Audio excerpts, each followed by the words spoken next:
wakati tunamwabudu namna hii. Bwana Yesu amesimama mbele yako akisikiliza haja ya moyo wako. Ndio Bwana.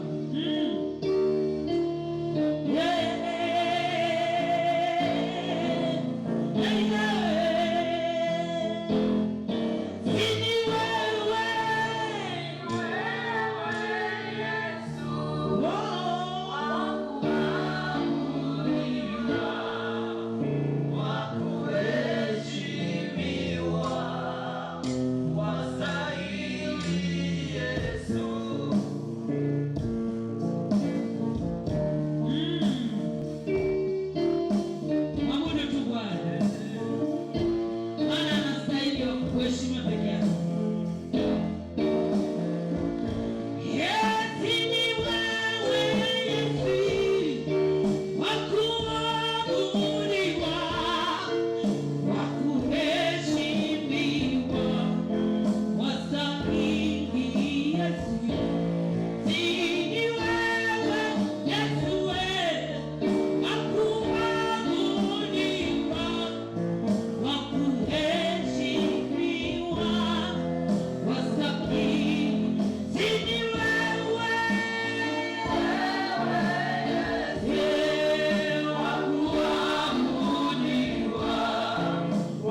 vitabu, nipe kopi tofauti hapo. Bwana Yesu asifiwe. Niliwaahidi kwamba tutakuwa na vitabu kwa ajili ya kuombea maono. Sasa leo nimepita kwenye sehemu tunakotengenezea, imefika kumefungwa, lakini nafikiri vitabu kesho vitakuwepo. Lakini kuna vitabu vingine ambavyo vilishakuwepo, hivi Mungu amenipa neema kuwa navyo. Sasa nitavitambulisha hapa kwa uchache, hapo tutaendelea. Bwana Yesu asifiwe. Tuna kitabu cha mbinu za kutoka kwenye agano la umaskini, mbinu za kutoka kwenye agano la umaskini. Sasa ondoke mwenzangu, mbona haraka sana? Njoo tukae hapo wote. Bwana Yesu asifiwe. Hichi kitabu ni sadaka yako shilingi 7,000, unashiriki tu kwa ajili ya uchapishaji, lakini kitabu special kwa ajili ya waombaji, gharama anayopaswa kulipa muombaji ili apewe nafasi na Mungu. Kwa wale ambao wanatamani kuomba na kuona utukufu wa Bwana, kuna hiyo hapo iko vizuri. Hii inakupa mfahamu juu ya maombi, lakini hapa kuna hii tayari kuna kile kingine cha viti venzi. Kuna kimoja, kuna kitabu kingine ni kitabu muhimu sana, kinaeleza namna kuomba juu ya viti vya enzi vya kifamilia au kijakuja leo. Kuna kingine cha agano la zinaa hujaleta, lakini kuna cha wokovu wa Mungu juu ya viti vya enzi. Hakipo wokovu wa Mungu juu ya viti vya enzi na miungu. Basi nimekisahau. Kuna hiki hapa, kukombolewa katika agano la zinaa. Na hii kuna kitabu kingine lakini nimekiacha, kitakuja kesho. Lakini nilikuahidi kukupa mfumo wa kuombea maono. Tengenezea mfumo mzuri sana kwenye kile kitabu cha maono hiki hakipo. Sasa kuna Mungu anipa neema namna ya kuombea maono. Kuna mistari hapa na kuna agenda 12 ambazo utasema nazo mbele za Bwana kwa ajili ya maombi. Sasa hii hapo, kama unahitaji utashiriki sadaka shilingi 1,000 tu. Vitabu vingine ni 7,000, ila hiki ni shilingi 5,000. Na cha gharama pia kuna kile kingine cha 5,000. Okay, kuna hivi 5,000, lakini vingine ni 7,000. Ni kushiriki tu gharama za uchapishaji, nenda kakae. Bwana Yesu asifiwe.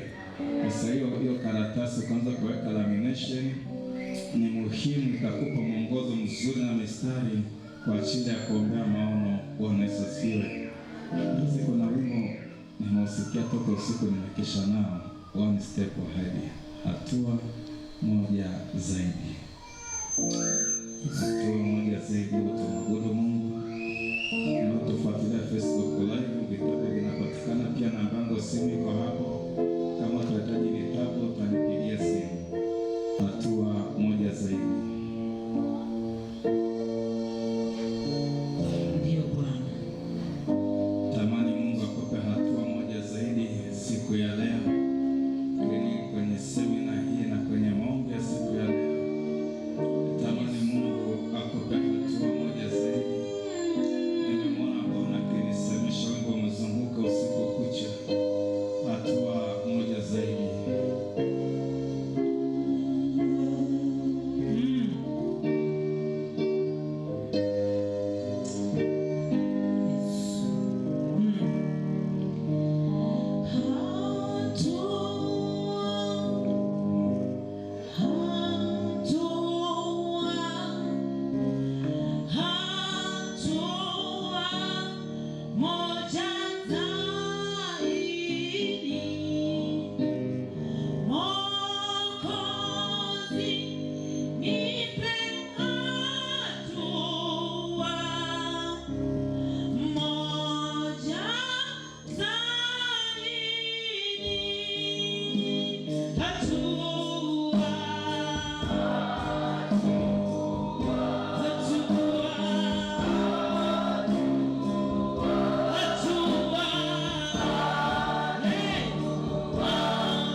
Baba, tukihitaji tena kupakua, tukihitaji tena kupokea jioni ya leo. Baba, ni majira ya kupendeza ili kutembelea familia zetu, Bwana. Nasi tunakukaribisha Bwana kwenye malango ya familia. Tunakukaribisha Bwana wa majeshi na Mungu aliye hai.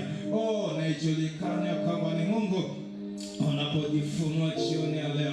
Baba, watumishi wako wanaofuatilia, Baba, wanaofuatilia Facebook live, wanaofuatilia TikTok, wanaofuatilia YouTube, mkono wako ulio kwenye kimadhabahu ujidhihirishe mahali walipo, katika jina la Yesu, kwa damu ya Yesu, amen. Amen. Na Mungu awabariki waimbaji, mkaketi, watumishi wa Bwana pate nafasi ya kukaa. Bwana Yesu asifiwe. Ninamshukuru Mungu sana kwa neema ambayo Mungu ameifunua siku ya jana, na kwa kweli leo tutakuwa na maombi sana zaidi. Kwa leo jiandae kwa ajili ya kuomba. Bwana Yesu asifiwe. Tunaenda moja kwa moja kwenye ujumbe wetu, ni maono ya Mungu ndani ya familia.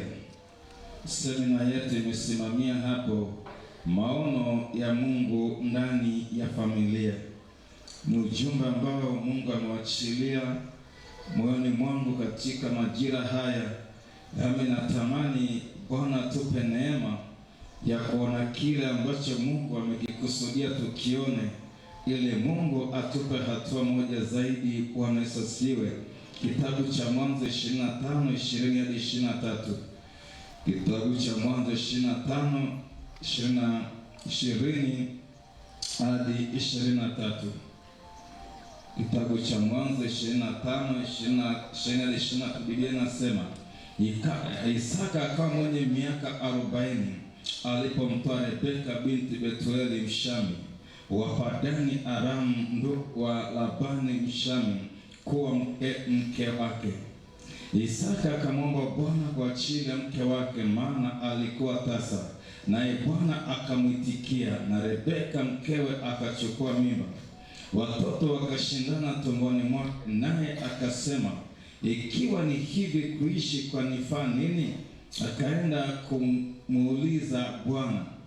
Bwana akamwambia, mataifa mawili yako tumboni mwako, na kabila mbili za watu watafarakana tangu tumboni mwako. Kabila moja litakuwa hodari kuliko la pili, na mkubwa atamtumikia mdogo. Bwana Yesu asifiwe. Sasa kiini cha somo letu kipo kwenye Zaburi Mwanzo 25 mstari wa 23. Mazingira ya familia yalikuwa ni ya kawaida kabisa, wanatembea kiagano, na mama kweli amepata changamoto ya kuzaa, akaombewa akapata mimba. Lakini kitu ambacho kimetupa msukumo wa kukaa mbele za Bwana sana ni kwamba alipoenda kumuuliza Bwana akaambiwa, mataifa mawili yako tumboni mwako. Yule mama alikuwa na mimba, alikuwa na watoto wawili wako tumboni, wanagombana, wanashindana. Alipoenda kuuliza kwa Bwana, kitu gani kipo nyuma hiki ambacho kinaendelea? Mungu akamwambia, wewe huna watoto, ila una mataifa mawili yako tumboni, na una kabila mbili za watu ziko kwenye tumbo lako. Sasa hapa ndo tukapata msingi kwamba Mungu alifunua maono yake kwa watoto wa Rebeka na Isaka wangali wako tumboni.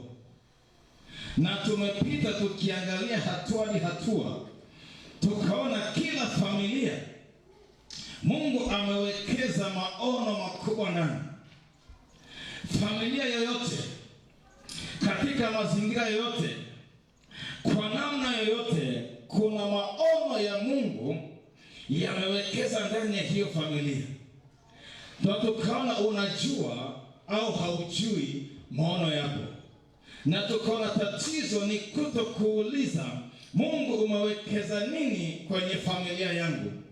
Tukaja tukaona familia pili ya wachumba Mariamu na Yusufu, wakati wameposeana, wamekubaliana, wapo kwenye mchakato wa kuelekea kwenye ndoa. Mungu akawahi akawekeza maono ya kumleta Mwokozi kupitia yale mahusiano. Lakini tukaona kulikuwa na vigezo na masharti. Lazima upatikane uchumba fresh, apatikane bikira, ndio ili Mungu awekeze. Kwa hiyo kuna aina ya maono ili achiliwe kwenye familia, kuna vigezo na masharti. Bwana Yesu asifiwe. Haleluya kanisa. Na tukaona baada tu ya kupokea yale maono, ile familia ilibadilika kabisa. Ikaanza msimu mpya wa maisha kabisa. Wakajikuta walichokibeba kinawafanya wapite kwenye vita, kuwindwa na mauti. Roho mauti imeingia kwenye familia, anawindwa mtoto. Wameanza kuwa wakimbizi kwa sababu ya mtoto aliyezaa. Wamekimbilia Misri. Hawajakaa, Farao kafa, wanarudi wakakimbilia tena, wakaenda kule Nazareti. Na tukaona kile ambacho kimetokea ni matokeo unabii uliotabiriwa kabla. Tukaona kila familia ina neno la Bwana ndani. Biblia imesema wazi, apate mke apata kitu chema, naye alipatia kibali kwa Bwana. Kwa hiyo mahusiano yoyote ya ndoa yana kibali kwa Bwana, na kama ana kibali, kuna vitu Mungu anavipanda ndani. Haleluya kanisa. Sasa jana tukaanza kuona toba ya uovu kwenye familia unaopiga maono ya familia, na tukapita kuangalia familia ya mtumishi Mungu Daudi. Mungu amewekeza maono makubwa ya kifalme kwenye ile familia, lakini katikati ya safari ya yale maono, katikati ya safari inakuja roho ya uovu, inapiga ile familia. Daudi anazini na mke wa mtu, anamuua mume wa mke, baadaye anamchukua mwanamke nyumbani, alafu ana mimba. Mungu akaja akapoteza ile familia kwa adhabu, akasema nitakuondokeshia uovu katika familia yako, nitakuondolea upanga kwenye familia yako, kile ulichokifanya nitalipiza. Ulizina mke wa mtu kwa sababu kisa, mimi nitaruhusu kwenye wake zako watazini tena mbele ya watu wanaona, mbele ya macho ya watu wanaona. Sasa yale mapatilizo tukagundua kwenye toba ya Daudi. Kwenye Zaburi ya 51 anagundua lile swala chanzo chake ni uovu wa mama yake, ni uovu wa vizazi vya kwao. Mama alimchukua mimba hatiani. Mazingira ya Daudi kuzaliwa yalitoka na uovu, ukasubiri nyakati na majira ukampiga. Alipotulia ule uovu, Mungu akamrehemu Daudi. Na jana niliona kitu cha thamani sana kinachozaliwa kwenye toba iliyomaanishwa. Tukaona mke yule wa Uria Mhiti ambaye Daudi alimchukua baada ya kuua mume wake. Kupitia mke huyo akazaliwa mtoto anaitwa Suleimani, na alikuja kinabii. Mungu akamwambia Daudi, alitaka kujenga nyumba ya Bwana. Mungu akamwambia Daudi, hutajenga sababu mikono yako imejaa damu, ila mtoto utakayemzaa, huyo mtoto nampa jina kabisa, utamwita Suleimani. Kwa nini? Katika kipindi chake nitawapa Israeli amani na utulivu, ndiye atakayejenga nyumba yangu. Kwa Suleimani ni matokeo ya unabii, kwamba na jina limetoka mbinguni, kwamba ile jina linafunua kwamba wanapomwita Suleimani, tafsiri nyepesi ni kwamba kipindi cha ufalme wako taifa litastareheshwa, litakuwa na maana utulivu, atajenga. Kwa hiyo Mungu alipomrehemu Daudi, ile dhambi ilifutwa, haikukumbukwa tena. Mtoto mke yule akabebesha vitu vikubwa vya kifalme. Na nikasema jana, wapo akina Suleimani wengi kwenye familia wamebeba vitu vikubwa sana ndani, lakini mazingira ya kuzaliwa kwao yanawafanya waathiriwe, wawe chini, wasiwe juu. Na jana tumepita kwenye mambo ya toba ya kina, ili yule Suleimani wa kwangu aisee, toba imtoe alipokwama, asimame tena kama kichwa. asimame kama mfalme. Yale maono ya Mungu ndani yachipuke. Bwana Yesu asifiwe. Sasa tena nikasema leo tutakuwa ni siku ya kuombea watoto wetu walio katika mazingira magumu, wenye maono makubwa, lakini wamegharikishwa na uovu. Jana tuliachilia toba. Sasa leo tutapata nafasi ya kusukuma sana maombi. Bwana Yesu asifiwe. Lakini Mungu akanisemesha kama mwanangu, mje na sadaka. Na wakati naomba sana akaniambia kila mtoto wako tole sadaka special. Jana nikachukua bahasha 5. Na kila bahasha ina sadaka kwa kila mtoto kwa jina lake. Kwa hiyo kati ya hao sijui ni nani amebeba vitu vikubwa kwenye familia. Bwana Yesu asifiwe.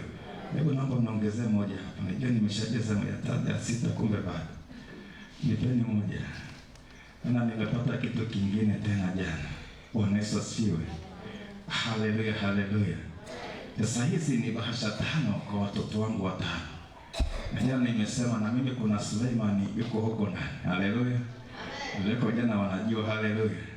Lakini Mungu akaniambia kuna kitu kingine nataka uongeze sadaka nyingine. Kaniambia matokeo ya ndoa ya Isaka ni maombi ya baba yake. Anaitwa nani? Babake anaitwa nani? Matokeo ya maombi ya Ibrahimu yalizaa ndoa ya Isaka ambayo baadaye ilibebeshwa vitu vikubwa vya kimungu. Kaniambia unaandaje watoto wako pia kwenye ndoa ya kwangu? Kaniambia sasa ongeza sadaka nyingine ya 6. Yaani nataka kaombe ni wape wanaume halisi, ni wape wake halisi, kwa sababu ni kipindi cha uovu. Mwanao kupata mume halisi, mke halisi ina gharama. Biblia inasema kipindi cha siku za mwisho wanawake watamfuata wanaume mmoja. Wanawake wangapi? 7.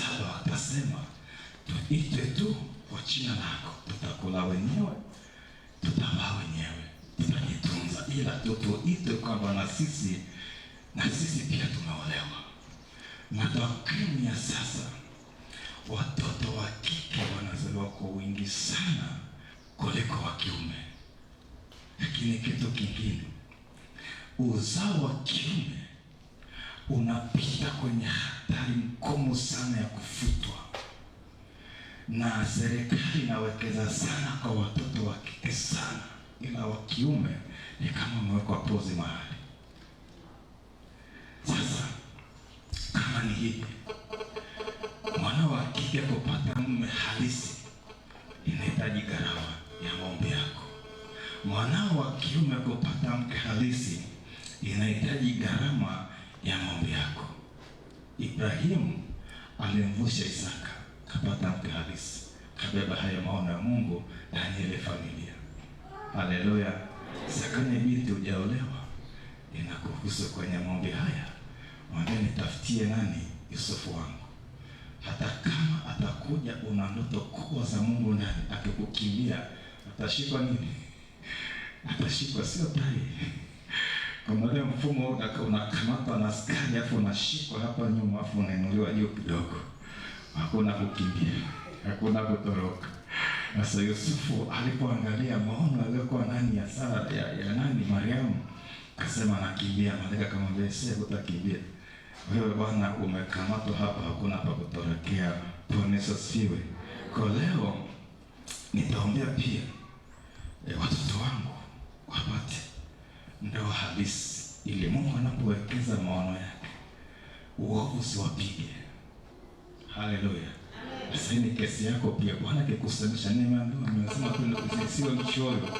Bwana kama atakusemesha na wewe, basi ni haki yako ya msingi kupata kile ambacho unataka uombe. Na leo ni siku ya kunyang'anyana. Mmenielewa sawa sawa?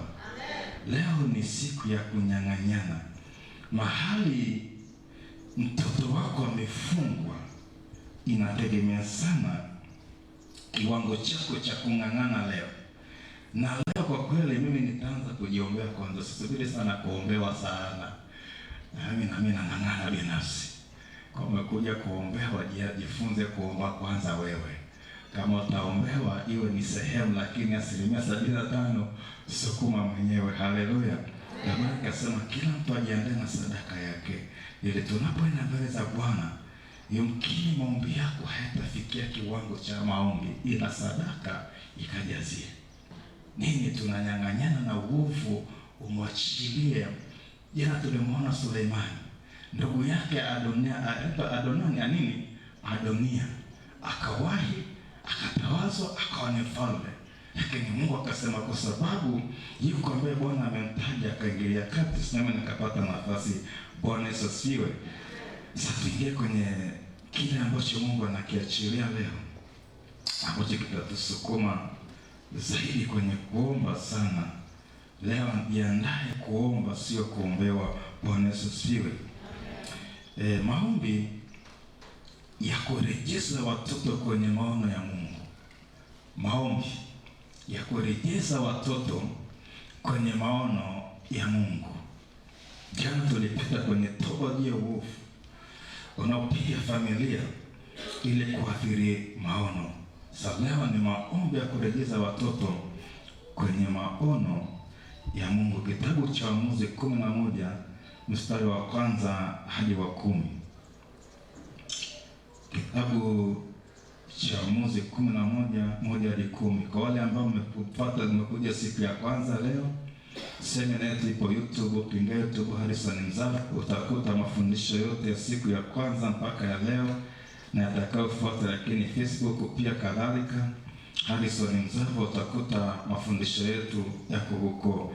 Kama unatamani kupata mtiririko vizuri, unaweza kupita YouTube. Kama unafuatilia Facebook live sasa hivi, masomo mengine yapo chini hapo na mengine yako YouTube. Bwana Yesu asifiwe.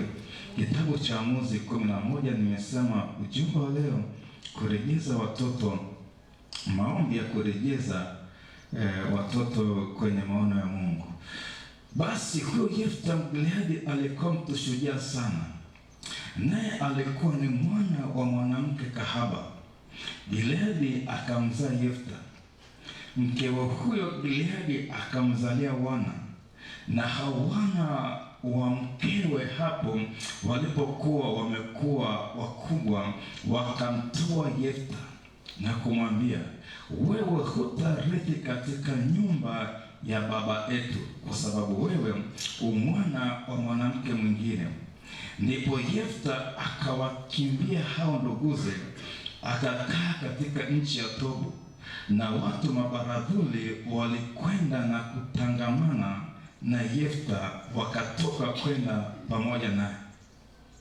Ikawa baadaye wana wa Amoni wakapigana na Israeli. Ikatukia hapo wana wa Amoni walipopigana na Israeli, wazee wa Gileadi wakaenda kumtoa huyo Yefta katika ile nchi ya Tobu. Wakamwambia Yefta, njoo wewe uwe kichwa chetu, ili tupate kupigana na wana wa Amoni. Yefta akawaambia wazee wa Gileadi, je, ninyi hamkunichukia mimi na kunifukuza nitoke katika nyumba ya baba yangu? Basi kwa nini kunichilia hivi sasa wakati mlio katika taabu? Wazee wa Gileadi wakamwambia Yefta, kwa ajili ya hayo sasa tumegeuka kukuelekea wewe tena, ili uende pamoja nasi na kupigana na wana wa Amoni, nawe utakuwa kichwa chetu juu ya wenyeji wote wa Gileadi. Basi Yefta akawaambia wazee wa Gileadi kwamba mwanirejeza kwenu tena ili kupigana na wana wa Amoni, naye Bwana akiwatoa mbele yangu, je, mimi nitakuwa kichwa chenu? Wazee wa Gileadi wakamwambia Yefta, yeye Bwana atakuwa shahidi kati yetu, hakika yetu tutafanya sawasawa na neno lako. Bwana Yesu asifiwe. Sasa hii ni familia nyingine na zile ambazo tumezikuta. Tumetembea kwenye familia tofauti. Hii ni familia ya Gileadi. Hii ni familia ambayo tunakuta kuna mtoto anaitwa Yefta. Sasa tunaangalia CV yake pale juu. Biblia inasema basi huyo Yefta Mgileadi alikuwa mtu shujaa. Bwana Yesu asifiwe. Yaani imeeleza CV ya kwanza, alafu inakuja ya pili. Naye alikuwa ni mwana wa mwanamke kahaba. Yaani kile kizuri cha kwanza, alikuwa ni mtu shujaa sana. Alafu wanaweka sifa nyingine ya pili, alikuwa mwana wa mwanamke kahaba. Sasa ile kwa mwana wa mwanamke kahaba ilikuja kupiga yale maono ya Mungu ndani, au kudhoofisha yale maono ya Mungu ndani. Sasa alizaliwa katika uovu. Baba yake alikuwa na mke, lakini kabla hajazaa watoto wengine, alienda mahali akamkuta kahaba. Alipoingia ikadondoka mbegu. Ile mbegu iliyodondoka ilibeba maono makubwa ya Mungu ndani. Hasa mazingira ya kuzaliwa kwa Yefta kuliathiri maono ya Mungu aliyobeba ndani. Ndugu zake wakamkataa, wakamfukuza nyumbani. Na wazee wa mji walipopelekewa kesi na Yefta, bwana, sasa bwana, ndugu zangu wananikataa. Wazee nao wakasema, bwana, hiyo kesi hatuingilie. Huyo ni mtoto wa najisi, huyo ni mtoto wa mchepuko. Tena Biblia sio kasema mtoto wa mwanamke kahaba. Hakuwa mzinifu, mwanamke kahaba. Kwa hata wazee waliposikia kesi walinyamaza kimya, hawakuingilia kati. Sasa kwa sababu kuna maono makubwa kwa Yefta, alipohamishwa, alipofukuzwa, akahama na kitu cha Mungu ndani yake, akahamia nchi ya ugenini. Sasa imetokea vita mchini. Ile vita wamejitahidi na kujitahidi, wamekundua uwezo wa kupambana hawana. Mbeba maono wa vita hiyo ni mtoto wa mwanamke kahaba, na amemfukuza nyumbani. Kafukuzwa kwenye taifa, yuko kwenye taifa jingine. Sasa wamepiga hesabu, imegoma. Wakaona sasa maono ya Mungu wa Israeli kutoka kwenye hii vita yamefungwa kwa Yefta. Ikabidi watoke wafunge safari kwenda kumuomba Yefta arudi. Sasa maombi ya wazee wa Israeli yanamrejesha Yefta kwenye nafasi, yanamleta Yefta kwenye maono ya Mungu ili atimie. Lakini pointi yangu, angalia mazingira aliyozaliwa Yefta na aliyobeba vinafanana. Ni bora hata yule mama wa jana alikuwa ni mke wa mtu, kwa hiyo alikuwa na heshima zake. Hivi mnamjua kahaba? Kahaba ni mwanamke anafanya biashara ya mwili. Kwa hiyo haangalii uso wa mwanamume, anashangalia kwenye mfuko kuna pesa. Na kama ni biashara, haina kipimo cha wanunuaji wangapi kwa siku. Wangapi wana biashara ya duka hapa ndani? Wangapi wameshauza duka na wanaduka? Sawa sawa. Lakini wangapi wameshapita kwenye duka? Ulishapita ukaona duka? Si wote? Okay. Hivyo ukifika kwa mwenye duka, pale sukari kilo ipo, kumwambia niuze sukari, atakataa kuuza. Ukitaka kilo 2 atakataa. Ukitaka sukari na majani ya chai na viungo vingine na vingine atakataa. Kwa kahaba ni mfanya biashara. Hata kama wali wanaume 10 kwa siku, yeye ni biashara. Yeye anafanya nini? biashara. Sasa ilikuwaje sasa? Yefta akaweka mbegu akapata mimba. Sababu kati ya biashara wanazofanya makahaba, mara nyingi wanazuia mimba, sababu mimba ikija soko linashuka au duka linafungwa kwa muda halafu lifunguliwa wakati mwingine, sababu sio kila mtu atanunua shamba na katani au shamba na maboga yake. Wanataka kija kununua shamba halina maboga. Sasa wanashaka bwana, vipi sasa cha kitabia kuna mbegu sana, basi tusubiri mbegu itakapotoka. Lakini wengine watanunua shamba na maboga yake. Lakini akishajifungua kuna kipindi fulani anatakiwa angalau ahudumie mtoto. Sasa kipindi kile soko litasimama. Kwa kama mwanamke ni kahaba, moja jambo muhimu ni kuzuia asipate mimba. Kwa hiyo ilitokea ajali, akakosea hesabu, Yefta akaweka mbegu ikaota. Sasa kwenye kiuno cha Gileadi, sio Yefta ni mtoto, kwenye kiuno cha Gileadi kilikuwa na mbegu ya shujaa. Taka tupate kitu fulani kizuri hapo kitakusaidia, maana kuna kina Yefta kwa ndani wamejaa na wanapigwa kweli kweli. Biblia inasema Gileadi akamzaa Yefta. Kwa hiyo yule mzee Gileadi kwenye viuno vyake alikuwa na mbegu ya kuzaa mtoto shujaa. Sasa mbegu ni mbegu, ikishapanda kwenye udongo itamea. Haleluya! Sasa mwenye mbegu alikuwa ni Gileadi, lakini mazingira ya shamba lililopanda hiyo mbegu ni shamba chafu lenye machukizo, lenye kila kitu kibaya. Sasa mbegu imeota pale, imekuja na maono ya Mungu ya ushujaa. Ile mbegu imechafuka. Lakini mbegu kama mbegu ni mbegu. Kama ni mpera utazaa nini? Kama ni mwewe utazaa nini? Sasa ukiweka mpera ukamea karibu na choo, utaacha kuzaa? Sio utazaa.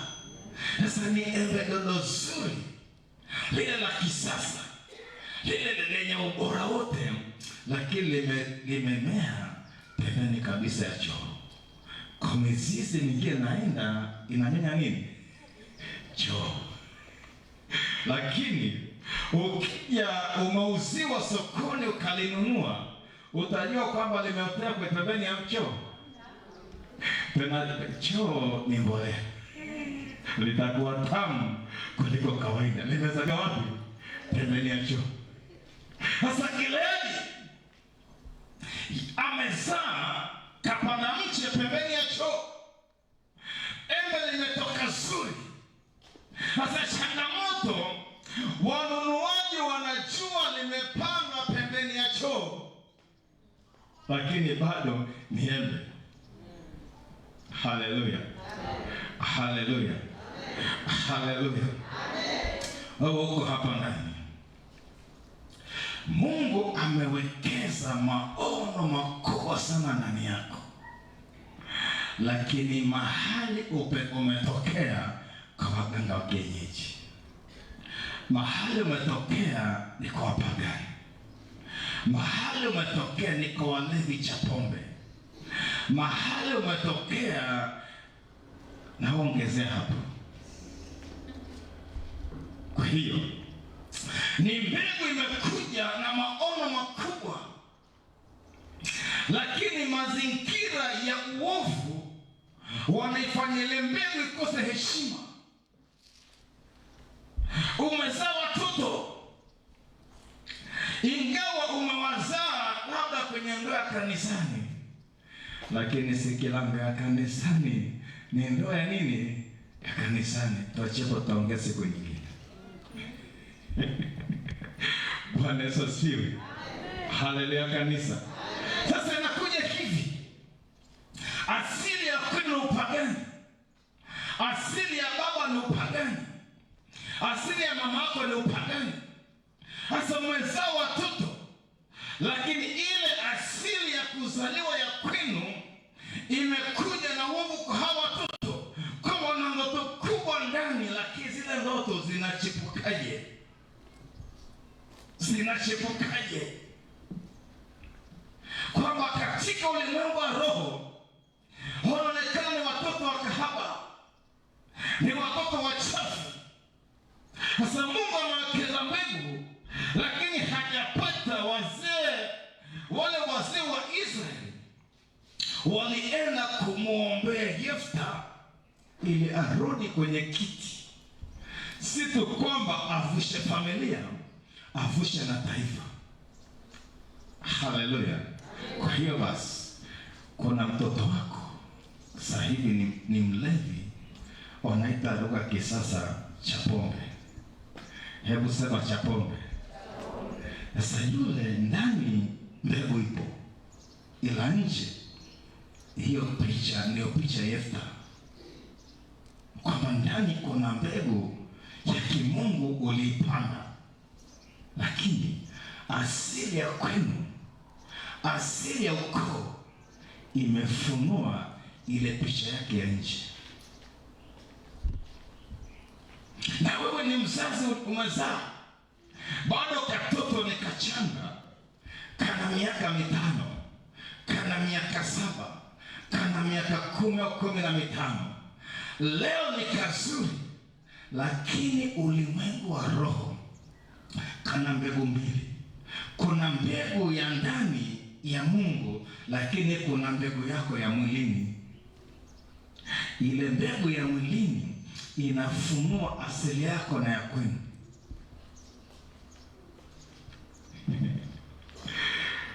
Bwana Yesu asifiwe. Haleluya. Asa Mwangama, nikuulize swali jepesi kidogo. Wewe umefunga ndoa? Wewe una mke? Una watoto wangapi? Nikuulize swali jepesi tu, hapo utanijibu kwa haraka bila nukta. Huyo wa pili angekuwa Mchina kwa 100%. Angekuwa kwako, angekuwa ni wanani? Angekuwa ni Mchina pigwa. Yaani sio upinachotara. Najua ule Uchina uliokonea. Ni macho vile vya shi vya paka, nywele zile za shi, alafu kafupi fupi. Usingekubali. Kwa hiyo kwenye wale watoto na Mwangama si yupo, kwa wale watoto wako ole nao hawa, unaitwa nini jina lako? Emmanuel. Kwa wale watoto kuna Emmanuel na mke anaitwa nani? Elimikas. Kwa umechanganya mbegu mbili za kimwili, akatokea anaitwa nani mtoto wako? God listen. Ana mbegu ya ndani ya kimungu, lakini ile bodi ya nje ana mbegu ngapi? Yani Mikasi na Emmanuel. Sasa tunapoingia kuomba, tunamvua Emmanuel Mikasi, ibaki ile mbegu ya ndani. Wangapi wanaelewa mpaka hapo? Kwamba kuna ile sema mwana mtoto kahaba ni vazi, ni gamba la nje linaitwa mwili. Sasa ile gamba la nje kazi yake linaathiri ile mbegu ya ndani. Kwa unaposema Mungu ninakuja kumchomoa Gileadi, hata kama uovu haujaonekana, angalia asili yenu na asili ya mke wako. Ana vazi la uovu na subiri kesho. Daudi nilimsubiri mpaka na kama miaka 50-40, ndio vazi akalivaa, ndio vazi likachipuka. Na Gileadi alipokuwa mtoto hakuna shida, wanasema alikuwa shujaa, na maana hakufukuza akiwa mtoto, alifukuza ana makamu. Maana alisema alikuwa shujaa, kwa hiyo walishaona ni shujaa, alafu akamfukuza. Hakufukuza kama mtoto, alifukuza kama mtu. Msema ndugu zake walipokuwa watu wazima, ondoka hutarithi na sisi. Kwa hiyo unafukuzwa kwenye maono ndani ya familia kutokana na uovu wa kwenu. watoto wanafukuzwa kwenye maono ya Mungu ndani ya familia kutokana na asili ya kwenu. Kwa ni wote hapa ndani ya kina Gilead, wote hapa ndani ya kina nani na kina Yefta, kwamba kuna vitu ambavyo vimepangwa, na vile vitu kazi yake ni kubana ili kile kitu ulichobeba kisidhihirike mapema au kisionekane. Haleluya kanisa. Niliwaambia juzi ya kwamba yule mtoto mwenye vitu vikubwa kuliko wote kwenye familia ndiye mwenye vita kubwa kuliko watoto wote kwenye familia. Walikuwa watoto wengi, imekuja vita ya taifa, ndugu zake aliinuka hata mmoja. Wale ndugu zake hawakuinuka, lakini huyu mtoto wa kahaba ndio Mungu kawekeza vitu vikubwa kuvusha familia na kuvusha taifa.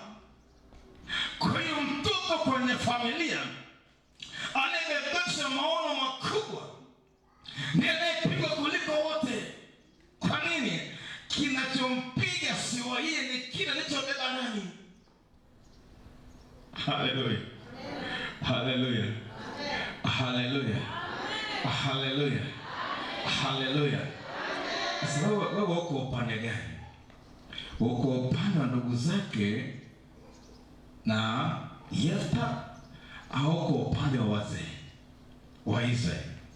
Wazee lugha nyepesi waliingia kwenye maombi ya kumwombea Yefta arudi kwenye maono, avushe taifa, lakini ndugu zake walimfukuza asivushe familia na asivushe taifa. Sasa mtoto anapoharibikiwa sana, tunamsemeaje sisi wazazi? Tunamtolea kauli gani? Maana mtoto mwenye vitu vikubwa anawindwa kuliko wote, anachafuliwa kuliko wote. Wakija wachawi wakiona nyota yake, sema kwa nyota hii akiwa mchawi atafanya kazi mara 10 kuliko wachawi wa mjini. Wachawi wakiona nyota wanakuja na wenyewe wanapiga. Kwa hiyo kuna mwanao kwenye familia amebeba vitu vikubwa sana vya kimungu, alafu ana vita ngumu na hakuna kumsaidia kumwombea. Ndio maana leo tumekuja na kuomba na sadaka ya kwamba kuna Suleimani, lakini CV ya Suleimani na CV ya nani anaitwa huu Yefta itofauti.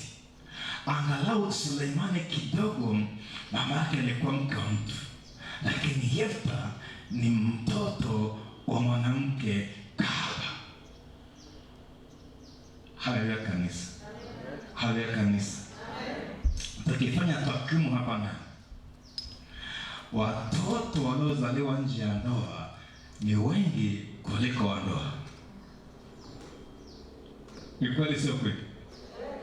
Tukifanya takwimu ya hawa wazee na vijana na umri wetu na watoto waliotoka kwenye ndoa fresh, katika 100 ukipata 5 mshukuru Mungu. Kwa watu wazima, lakini wengi tumekuwa na watoto wa kahaba. Hata mimi nimezaliwa nje ya ndoa. Mwambie hata Mbobeli ni mtoto wa kahaba. Lakini Mungu hakuangalia ile picha ya nje, alipoona ya ndani aliyowekeza, akasema mzaba, hata kama wewe ni mtoto mwanamke kahaba, nimewekeza maono ndani yako, nitapigania mpaka achipuke. Ndio maana nahubiri hapa. Lakini ile picha halisi ya kuzaliwa kwangu ingechukuliwa jinsi ilivyo, mgenikataa hapa. Lakini Mungu aliwekeza maono kwa huyu leo hapa.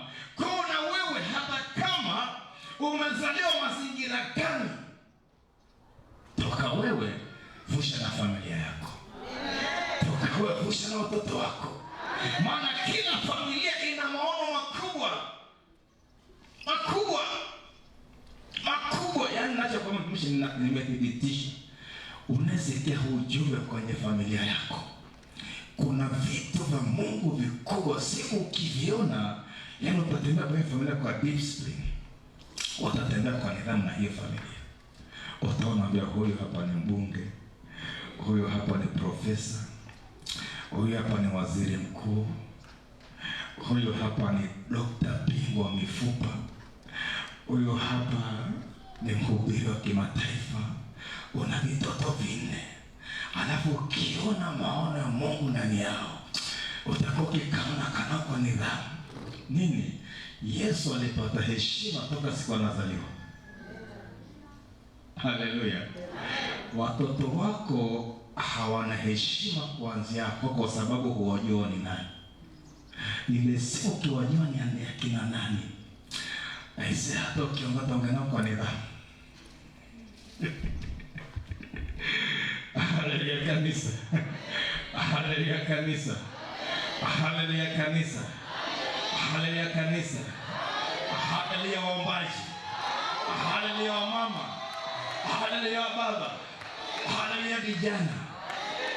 Sema leo nachomoka na watoto wangu. Leo nachomoka na Yefta wangu. Leo nachomoka na Suleimani wangu. Na mimi mwenyewe leo nachomoka. Kama mimi ni Yefta, nachomoka kwanza, alafu na wachomoa na wengine. Haleluya kanisa. Yefta alipochomoka, alichomoka yeye, akachomoa familia, akachomoa na taifa zima. Haleluya. Fikiri uchumi wa familia ya Yefta ulikuwa kwake. Kwa nini? Aliwaambia, kama mnaniita nitakuwa kichwa cha taifa. Walimwambia, njoo uwe kichwa chetu vitani. Na akasema, kama mnaniita nitakuwa kichwa tena, nataka tupatane na nakuja. Lakini alichokuwa anatafuta ni kubadilisha wasifu wake, ili usio kamtumia kama mtoto wa kahaba, afu vita mtupe. Sema, vita ikiisha nitakuwa kichwa cha nini? Cha taifa. Ni waziri mkuu wa taifa. Kwa hiyo yule mtoto ambaye ameharibika sana ndiye aliyebeba hatima ya uchumi wa familia. Amina. Mtoto akawa waziri mkuu, nalaja. Sasa huyo waziri mkuu sasa hivi ni kahaba. Waziri mkuu sasa hivi wa kesho ndio huyo sasa unayemuona mbele yako. Anavita mauti usiku na mchana. Simama kwa miguu yako. Unafuatilia Facebook live, ungana nasi katika maombi kwa kadi ya neema ambayo imekufikiria kwenye neno. Ninaomba andaa bahasha zako. Kama unasikia kuongeza bahasha, nimekupa ufunuo kwa nimeupata mpya, nimeongeza bahasha nyingine. Kama utasikia kuongeza saa hii, sio kwenda kuombewa, ni kwenda kuomba. Najua Yesu akanikumbusha neno, akaniambia, Petro alienda mlimani, wingu lilishuka na hakujua cha kuomba. Kamwambia Yesu, sitaki niwe Petro leo, nataka nikombeleze mpaka ukoko. Sema ukoko. Tunakula kinaisha mpaka na ukoko. Kaambia Bwana Yesu, sitamani bakisha mtoto nyuma, sitamani abaki mmoja wao, lakini kama mahusiano unawekeza maono, basi mahusiano yao uhusike. Bwana Yesu asifiwe. Haleluya kanisa. Hebu naomba tusogeze hii mimbari, tusogeze hapa. Tunakwenda kumwabudu Mungu wetu aliye hai. Praise and worship, karibuni. Tunakwenda kumwabudu Mungu, na tunapomwabudu Mungu tutaenda kujipanga sasa kwa maombi. Tutasogea hapa mbele wote, tutakwenda kusukuma pamoja. Nimesema usisubiri kuombewa, jiandae kuomba. Usisubiri kuombewa, jiandae kwa ajili ya kuomba. Na kwa mwabudu mtasogea hapa mbele kabisa, sogea mistari yanzie hapa mbele. Tusogea hapa mbele kwa ajili ya maombi yetu. Leo tutang'ang'ana mpaka tutoke nao. Lazima tutoke na watoto wetu leo. Lazima Yefta awe kichwa. Yule Yefta ambaye ameonekana kwa kituko mtaani. Huyo Yefta anakwenda kurudi.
Bwana kwa maombi ya toba kwanza. Kumbuka tunasimama wazazi kwa ajili ya watoto wetu. Lakini kama wewe mwenyewe ni mzazi lakini unajiona mimi pia ni Yefta, tutaanza na toba sisi wenyewe. Yale mazingira ya kuzaliwa kwetu ambayo yamedhoofisha kile Mungu aliweka ndani yetu. Lakini tutapita mbele za Bwana kwa toba kwa ajili ya watoto wetu. Mungu aturehemu kwa ajili ya hawa watoto, ili tunapokwenda kuomba kusiwe na mashtaka ya shetani kutustaki mbele za Bwana. Kumbuka Yefta, Mungu aliweka mbegu ndani yake, lakini mashtaka ya shetani ndani ya ndugu zake na mji alifukuzwa mbali na maono. Sema Mungu uliye hai, Mungu uliye hai, katika damu ya Yesu, katika damu ya Yesu ninasogea kwenye madhabahu yako yenye damu ya mwana kondoo wa Mungu Yesu Kristo wa Nazareti aliye hai. Mungu uliye hai, ninajihudhurisha nafsi yangu mbele ya madhabahu yako, maana umesema kuhani yoyote anayekuja kwenye madhabahu imempasa kwanza kuachilia toba kwa ajili ya nafsi yake na kujipatanisha nafsi yake na nafsi yako. Mungu uliye hai, ninajipatanisha nafsi yangu na nafsi yako kwa toba. Ninaomba toba kwa ajili ya maisha yangu. Uovu wowote ambao umenipiga kupitia asili ya baba na mama, kwenye toba ya Daudi alikundua ule uovu uliopatiliza ulitokana na mama yake na baba yake na vizazi vyake. Mungu, nasimama mbele ya madhabahu yako nikiomba toba kwa ajili ya nafsi yangu, yale mapatilizo yanayopiga ile ndoto yako, yale maono makubwa ulioweka ndani yangu yamepigwa, nimefukuzwa kwenye haya maono. Kama vile Yefta, nimekosa kibali, ni kwa sababu ulimwengu wa roho ninasomeka mtoto wa kahaba, ulimwengu wa roho ninasomeka sistahili kuwa kwenye familia, ni kwa sababu mimi ni mtoto wa kahaba. Kama vile Suleimani alizaliwa na mama yake, jana ya mama yake alikuwa ni mke wa mtu aliyesaliti ndoa yake na kuzini. Mungu, yako maneno yanaongea nyuma ya maisha yangu, kuna vitu vinasema, na hayo mashtaka yamesimama ulimwengu wa roho. Maana shetani ni mshitaki wetu, anatushitaki mbele zako usiku na mchana. Anasema mimi sistahili kwa sababu nimezaliwa katika uovu. Ninaomba toba ya huo uovu unaodhoofisha maono yako ndani yangu. Bwana, hayo maovu nayapeleka msalabani kwenye damu ya Yesu. Hiyo hati ya mashtaka inaileta kwenye msalaba, inaigongomelea kwenye msalaba, na ile damu ya Pasaka ya mwana kondoo leo ifute hiyo mashtaka ambayo nimeshtakiwa.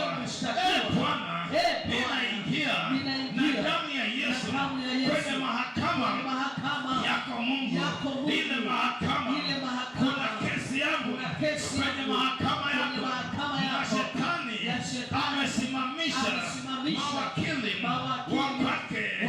Iko miungu, iko mizimu inasema mimi ni wakwao kupitia nyama na damu, kupitia mifupa. Bwana, leo naingia kwenye mahakama na damu ya Yesu.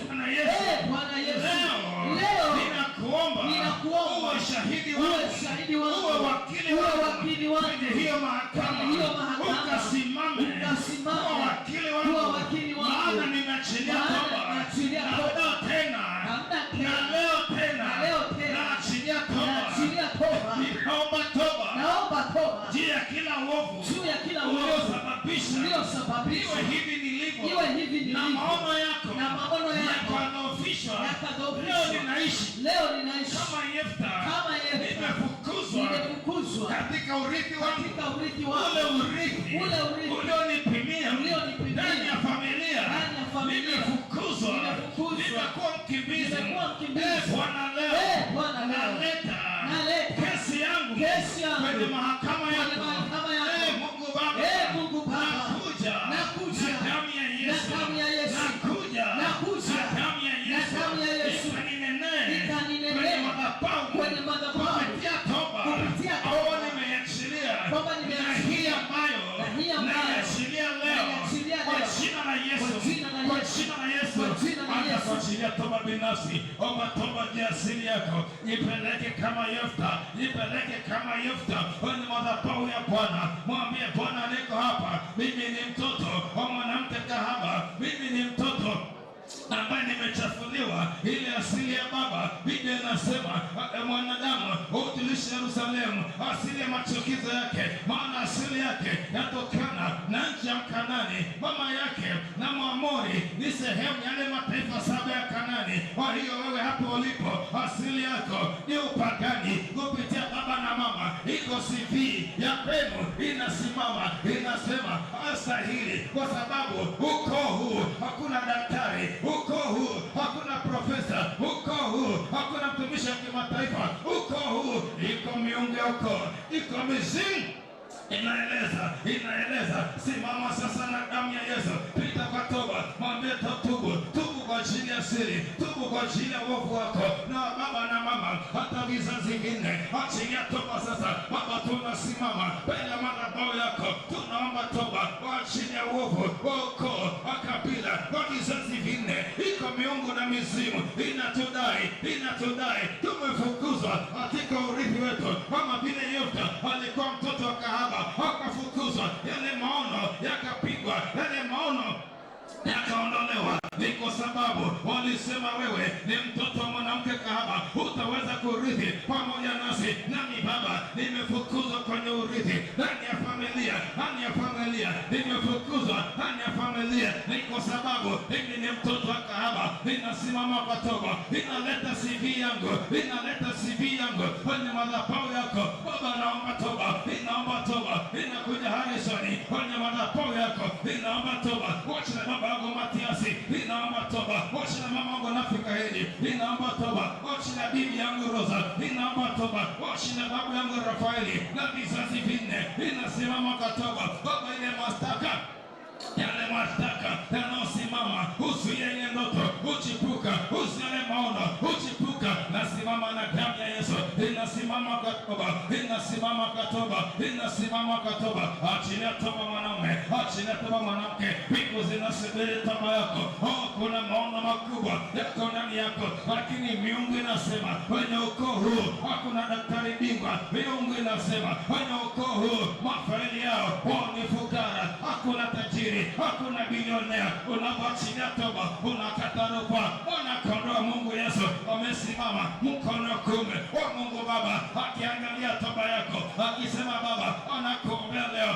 Kama Baba, msikie Mzaba, msikie Mwangama, msikie Rozi, msikie Hepi, msikie tena jina lako, anasubiri toba yako. Achilia toba,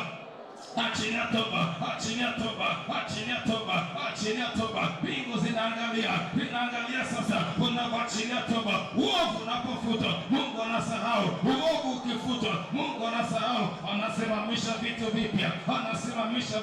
Kama Mungu alisikia toba ya Daudi na Suleimani, akasimama kwenye kiti. Mtoto yule walisema ni mchafu, mtoto yule wa mwanamke aliyezini, mtoto yule wa mwanamke yule. Toba yako inaleta mapinduzi leo. Hiyo toba yako inaleta urejesho leo. Hiyo toba yako inakurejesha. Baba, tunasimama kwa toba. Nasema na watoto wako hawa, nasema palipopomoka, nikiomba toba, nikiomba rehema, ninaomba toba, ninaomba rehema, ninaomba toba, ninaomba rehema, ninaomba toba, ninaomba rehema. Baba, nimezaliwa katika uovu, nimezaliwa katika uasi, CV yangu inakata maono, ile CV yangu inapinga maono, ile CV inapinga maono yako, lakini leo inapomoka kwenye madhabahu yako, inaanguka Bwana kwenye madhabahu yako, inasimama na damu ya Yesu, inasimama na damu ya Yesu, inatuma damu ya Yesu ipite ulimwengu wa roho wako, hiyo damu ya Yesu ipite ulimwengu wa roho wako, ikutoe ulipo kwa jina la Yesu. Damu ya Yesu ikate rufaa upitie toba yako, damu ya Yesu inakata rufaa upitie toba yako. Akili Yesu anaangalia toba yako, ameipokea toba yako kwa jina la Yesu, kwa damu ya Yesu. Amen. Amen. Amen. Kama ni mwanamke, shika sadaka yako na mkono wako wa kushoto, mkono wa kulia, mkono mmoja chini, mkono wa kushoto shika tumbo lako. Shika sadaka na mkono wako wa kuume, mkono mwingine shika tumbo. Kama ni mwanaume, shika sadaka na mkono wako wa kuume, wa kushoto shika viuno vyako. Tunakwenda sasa kuomba kwa ajili ya watoto wetu. Tunakwenda kuleta watoto wetu. Sema, Mungu uliye hai, katika damu ya Yesu ninasimama kwenye nafasi ya mzazi. Mungu, ninaomba toba kwa ajili ya watoto niliyokuzalia, nimewazaa katika mazingira yanayosababisha kupigwa kwa ndoto zako na maono yako na njozi zako. Mungu, nasimama leo kama vile Daudi, ile toba yake ilifungua mlango kwa watoto wake kutoka na Suleimani, kutoka na kurudi kwenye kiti. Yale maombi ya wazee wa Israeli walioomba yalimfungulia mlango Yefta kurejea kwenye maono. Uliweka mbegu ya ushujaa, uliweka mbegu ya utawala, uliweka mbegu ya waziri mkuu, uliweka mbegu ya vitu vikubwa. Nami nasimama kwa toba, Bwana, kwa ajili ya watoto wangu niliozaa, ambao Bwana huna uovu, unawapiga. Wengine ni makahaba, wengine ni walevi, wengine wamekamatwa na roho maskini. Bwana, wapitia uovu wangu na baba zangu, watoto wangu wamepigwa, wengine hawana akili za darasani. Ni kwa sababu miungu imeona ni maprofesa, wamepiga ufahamu, wamepiga nafsi, akili zao zimepigwa ili ndoto yako profesa isitimie. Wengine Bwana wamekuwa korofi, wamekuwa tundu. Hizo ni roho zimeachiliwa ili Bwana zile ndoto isitimie. Inasimama kwenye madhabahu yako Bwana, nikiomba toba kwa ajili ya watoto wangu waliotoka katika tumbo kwenye viuno. Leo nasimama tena kwenye hili lango lililosababisha wakazaliwa. Nimepandika mkono, ni ishara ya kwamba leo ninawazaa mara ya pili, ninawazaa mara ya pili.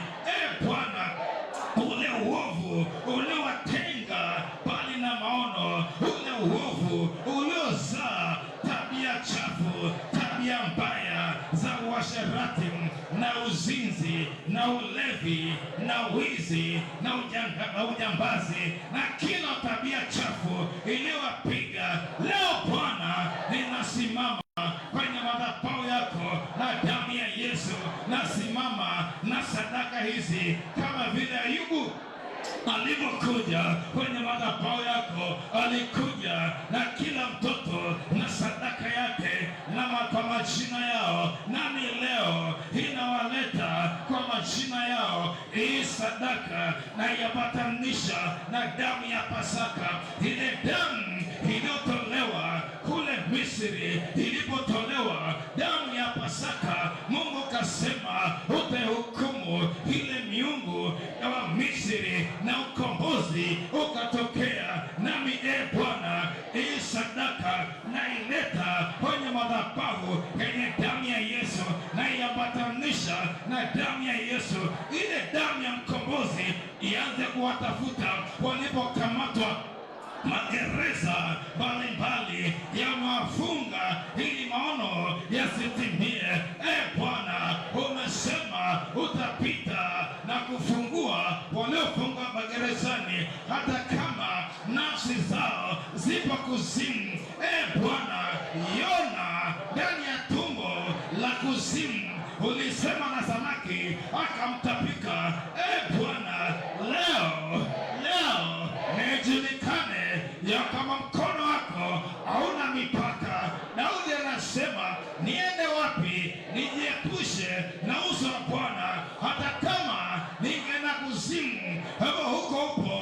Hata kama ningeenda kwenye pande za mwisho kabisa, wewe huko.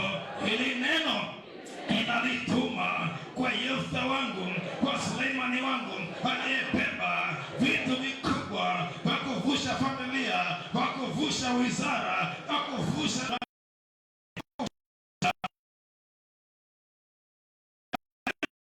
maono makubwa ya kuvusha mataifa. Bwana, hili neno inalituma na sadaka hii inalituma na damu ya Yesu. Bwana, mkono wako uanze kupita, ufalme wako umewekeza ndani yake. Nami leo ninaomba ufalme wa Mungu na majeshi ya malaika yapite sasa, mtaa hadi mtaa, mtaa hadi mtaa, mji hadi mji, kilabu hadi kilabu, daguro hata daguro, na kuwachomoa watoto wangu kwa jina la Yesu. Ninawaita. Mungu amesema watu hawa wamefichwa kwenye mashimo, hakuna asemaye rudisha. Leo nasimama kama kuhani na ufalme, natamka kwa jina la Yesu, Shetani, rudisha watoto wangu popote uliposhikilia kwenye mashimo ya ukoo, ya kabila, ya nchi. Leo nasema rudisha kwa jina la Yesu, rudisha kwa jina la Yesu. Watoto wangu ninawaita kwa majina yenu leo kwa jina la Yesu. Ninawaita hiyo nchi ya ugenini mlikofukuzwa, leo nawaita kwa jina la Yesu. Leo mnarudi, ikiwa mimi ni lango la kuwazaa. Leo nasimama kama lango linalowazaa, nasimama kwa jina la Yesu. Ninawaita. Leo mnarejea kwenye hatima. Leo mnarejea yale maono aliyoweka Mungu ndani ya familia. Leo nasimama, yanarejea kwa jina la Yesu. Kwa jina la Yesu. Anza kuomba binafsi, anza kama unajua kwa majina, anza kuwaita kwa majina. Walienda kumwita Yefta, walimwita Yefta kwa jina lake, walimwita Yefta kwa jina lake. Nifungulie, walimwita Yefta kwa jina lake, walimwita Yefta. Anza kupita sasa, anza waita kwa majina yao, waita Bwana Yesu. Ninaambatanisha na hii sadaka kwenye madhabahu yako.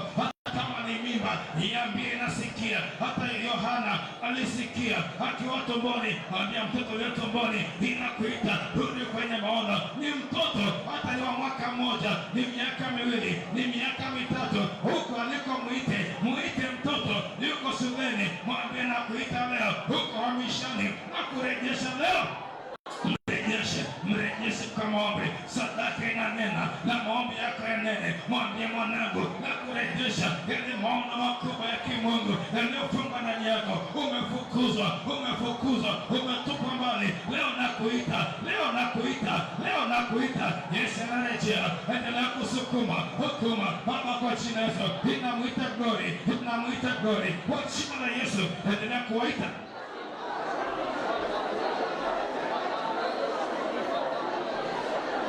kwa jina la Yesu. Ninamwita Ibrahim huko aliko, ninakuita rejea kwa Bwana, rejea kwenye yale maono kwa Mungu ameyapanda ndani yako. Umehamishwa kwenye nchi ya ugeni, Ninakuita Ibrahim, nakuita kwa jina lako, na kwa matangazo na hii sadaka, ukarejee kwenye hatima, ukarejee kwenye maono ya Mungu kwa jina la Yesu. Nakuita Glory, nakuita Glory, huko ulikofukuzwa nilichoke nini, nakuita Glory leo, nakuita kwa jina lako, rejea, rejea kwenye maono, rejea, nakukabidhi kwenye madhabahu kwa sadaka hii, nakukabidhi leo, nakukabidhi, nakukabidhi, nakukabidhi kwenye madhabahu kwa sadaka hii. Ndio anasema ifunge dhabihu kwenye pembe ya madhabahu, kwa kamba kwenye pembe ya madhabahu. Leo nawafunga watoto wangu kwenye madhabahu kwa kamba ya hii sadaka, nawafunga kwenye madhabahu kwa kamba ya hii sadaka, ili maono ya Mungu yatimie. Namwita Grace, Grace nakuita, ulikofukuzwa, ulikotupa mbali, ulipotupa mbali, nakuita leo, rejea, rejea kwenye maono, rejea kwenye maono, rejea kwenye maono. Jina la Yesu, ninamwita Gladi, huko ulikofukuzwa, nakuita rudi, rudi kwenye maono, rudi kwenye nafasi, rudi, nakuita njoo, njoo Gladi, kwenye madhabahu, rudi kwenye maono ya Mungu. Kwa jina la Yesu, nakuita Gini, Given inakuita, given inakuita, ulipofukuzwa inakuita, rejea, rejea, rejea kwenye nafasi, rejea kwenye maono. Mwanamke mmoja aendelee kuomba, unaposukuma mtoto anatoka. Biblia inasema kwa kadri ya nguvu itendao kazi ndani yako, unapozidi kusukuma ndivyo unapomchomoa. Unapozidi kuomba anatoka kwenye shimo. Angana mwanaume, angana mwanamke, angana. Hii ni fursa, hii ni fursa, hii ni fursa. Hamna kuombewa, ng'ang'ana mwenyewe. Unafuatilia Facebook, unafuatilia YouTube, ng'ang'ana, ng'ang'ana. Watoto wako wana vitu vikubwa, wana vitu vikubwa. Una maono makubwa kwenye hiyo familia, una maono makubwa kwenye hiyo familia.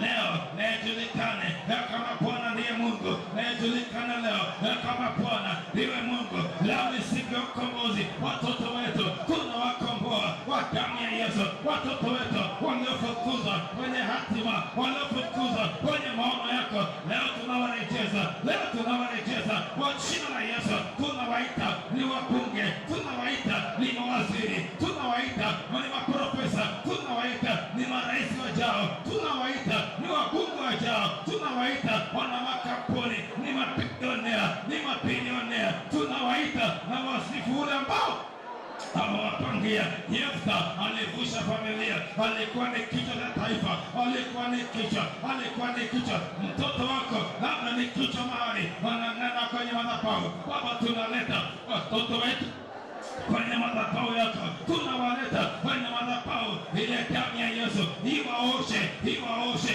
ile CV mbaya, ile CV mbaya. Leo tunaiondoa, tunaiondoa kwa damu ya Yesu ile CV mbaya ambayo wanajisi wamekataliwa kwa sababu ya kabila, wamekataliwa kwa sababu ya ukoo. Leo tunawatoa kwenye ukoo, tunawatoa. Damu ya Yesu iwanunue kwenye ukoo, damu ya Yesu iwanunue kwenye kabila, damu ya Yesu iwanunue kwenye taifa kwa jina la Yesu.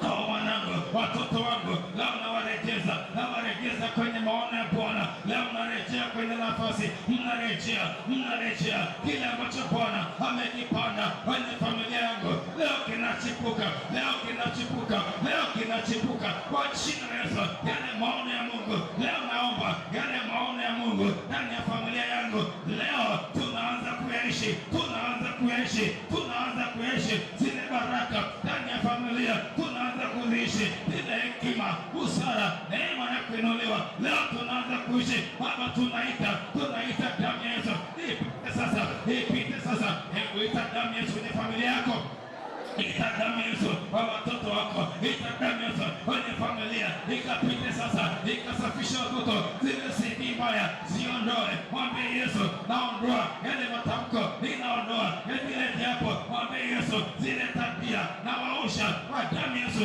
Peleka damu ya Yesu, mtoto mmoja mmoja mchove kwenye damu ya Yesu. Watoto wangu ninawachova kwenye damu ya Yesu. Damu ya Yesu iwasafishe, damu ya Yesu iwaoshe zile tabia mbaya, na ziondoa kwa damu ya mkombozi, damu ya mwanakondoo. Ile damu ya mkombozi iwaoshe watoto wangu, iwaoshe. Sijazaa maskini, sijazaa fukara, sijazaa vuta bangi, sijazaa hujazaa uovu.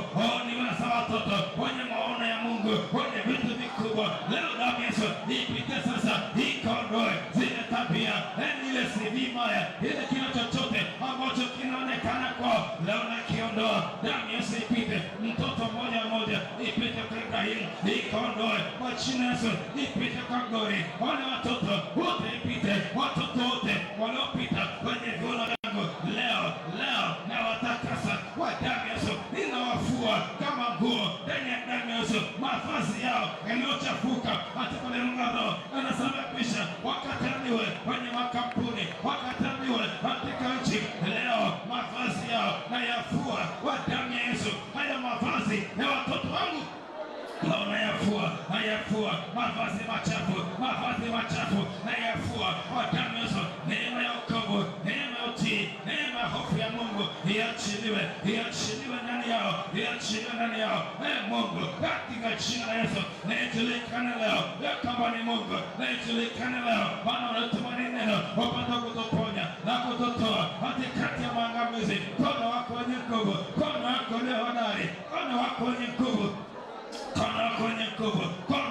hodari. Wapite sasa watoto wako hawa ambao wamesimama kwenye madhabahu yako, wamekulilia, wamekulingana kwa sadaka zao, wapokea sadaka zao, pokea maombi yao, pokea dua zao, pokea misiba yao, pokea watoto wao. Haijalishi wana tabia gani, haijalishi wana mazingira gani, iko damu ya mwana kondoo Yesu ipite kwa watoto wako. Hiyo damu ya Yesu ioshe watoto wako, iwakomboe huko aliko, sio kwao. Warejee kama Yefta alirejea.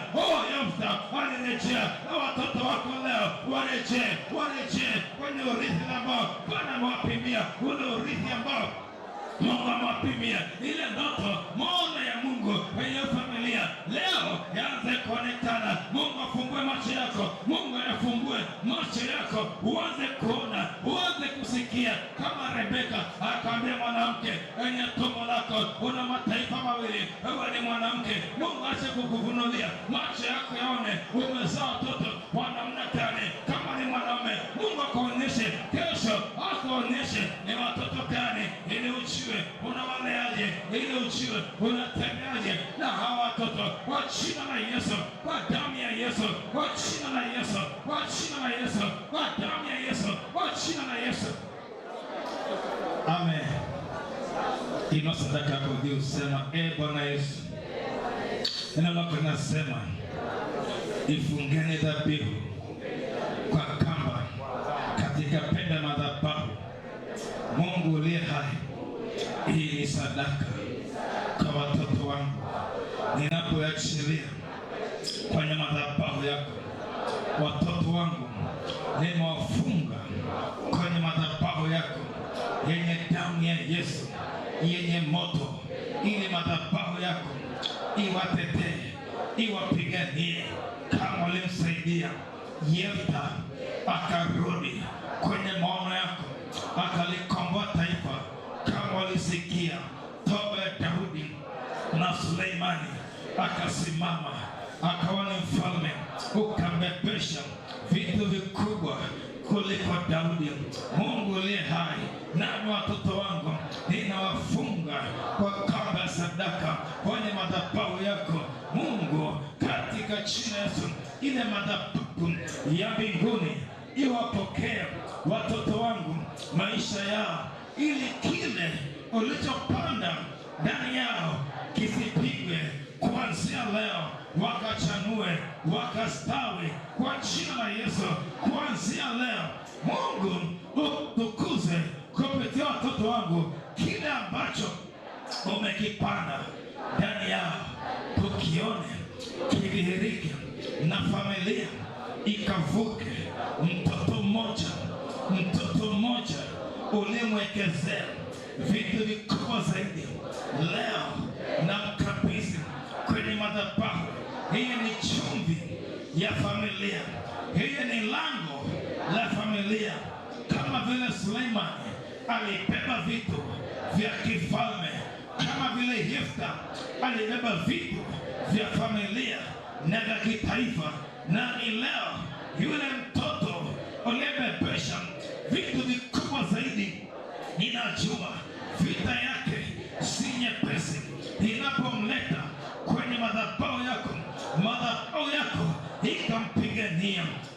vita zote. Kama Bwana Yesu ulipokuja katika mwili, vita ilikuwepo, lakini maono yalitimia. Nami naamini kupitia jina lako, kupitia damu ya Yesu, kupitia neno lako, ninaamini mtoto uliyembebesha vitu vikubwa vya kifamilia na vya kitaifa na vya kimataifa, leo nimemkabidhi ili madhabahu yako ikailinde hiyo mbegu isife njiani, hiyo mbegu ya maono uliyoiweka ndani yake isiangamize mpaka ikuzalie matunda, kwa jina la Yesu, kwa damu ya Yesu, amen. Karibu utakuja achilia sadaka kwenye madhabahu yako, achilia kupanga mwenyewe kwenye madhabahu, achilia hapo. Tumekaza watoto wetu, achilia kwenye madhabahu ya Bwana. Asante Roho Mtakatifu, maana imekupendeza. Tunakupa utukufu na sifa na heshima. Pokea sadaka zetu, pokea majina watoto wetu kwenye madhabahu yako, kama vile Samueli alipelekwa kwa sadaka kwenye madhabahu, Hana alimtoa kwenye madhabahu kwa sadaka, nasi Samueli wetu tunamleta kwenye madhabahu yako, ikamlinde, ikamtetee, ili kila ambacho umekipanda ndani yake kipate kutimia, ile ambacho umekiweka kwa huyo mtoto na kwa watoto wetu. Unapopokea sadaka, watoto wetu tumewafunga kwenye madhabahu yako, ili kile ambacho umekiweka ndani ya familia tuone kikichipuka, ikachipuke na kuzaa matunda. Nasi Bwana tule yale matunda katika jina la Yesu, katika damu ya Yesu, katika jina la Yesu, katika jina la Yesu. Unafuatilia Facebook live, unafuatilia YouTube live, fuatilia maombi haya. Mungu akutie nguvu unaweza kuomba. Ukisema kuachilia sadaka, Roho anakupa maelekezo kwa yatima, na Mungu yupo kazini kwa ajili yako. Katika maombi hakuna mbali. Hebu niombe kwa ajili yako. Baba, katika jina la Yesu, wako watoto wako wamejibadilisha na hii madhabahu kwa njia moja au nyingine. Baba, mkono wako ambao umetenda kazi kwenye hii madhabahu uachilie mahali walipo. Wako walioko ndani ya taifa la Tanzania, wako walioko Australia, wako walioko Marekani, Uingereza na mataifa mengine ambayo sijajua. Baba, katika jina la Yesu, naomba mamlaka na nguvu zako wanapojiunga na hii madhabahu kupitia somo ambalo tumejifunza na maombi, ujifunue